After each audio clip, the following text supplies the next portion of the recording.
नमस्कार, परभणी न्यूजमध्ये आपलं स्वागत करतो. मी दिलीप बनकर. पाहूया आजच्या ठळक घडामोडी.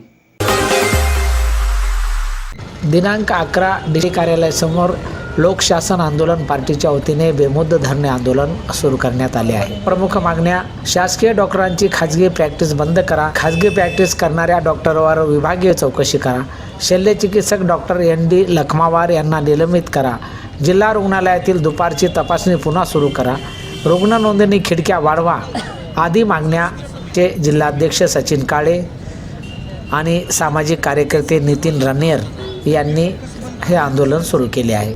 हे आंदोलन दिनांक 8 डिसेंबर 2025 पासून जिल्हाधिकारी कार्यालयासमोर सुरू आहे. परभणी न्यूजच्या वतीने घेतलेला हा वृत्तांत. त्या ठिकाणचे डॉक्टर्स आहेत ते खाजगी प्रॅक्टिस करत आहेत शासकीय वेळेमध्ये. त्याच्यावर त्यांनी बंदी घालावी, त्यांच्यावरती गुन्हे नोंद करावे.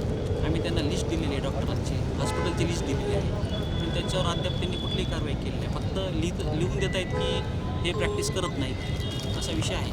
त्याच्यामध्ये CS आत्ता आम्हाला भेट देऊन गेले, ते पण हेच सांगतात की आम्ही दुसरी चौकशी करू, दुसरी कमिटी चौकशी बसू. अशा 2 चौकशा त्यांनी ऑलरेडी केलेल्या आहे. एक मेडिकल कॉलेजनं केलेली आहे आणि एक त्यांच्या CSनं केलेली आहे, त्यांच्या कमिटीने.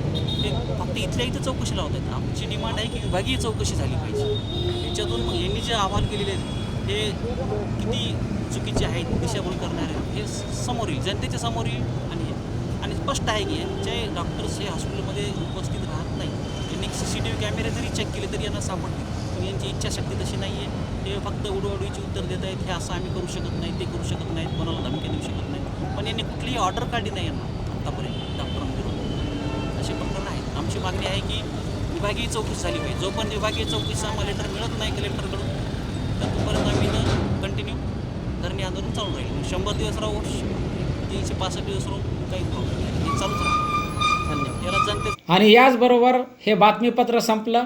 पुन्हा भेटूया पुढील बातमीपत्रात. शहरातील ताज्या घडामोडी जाणून घेण्यासाठी पाहत राहा परभणी न्यूज.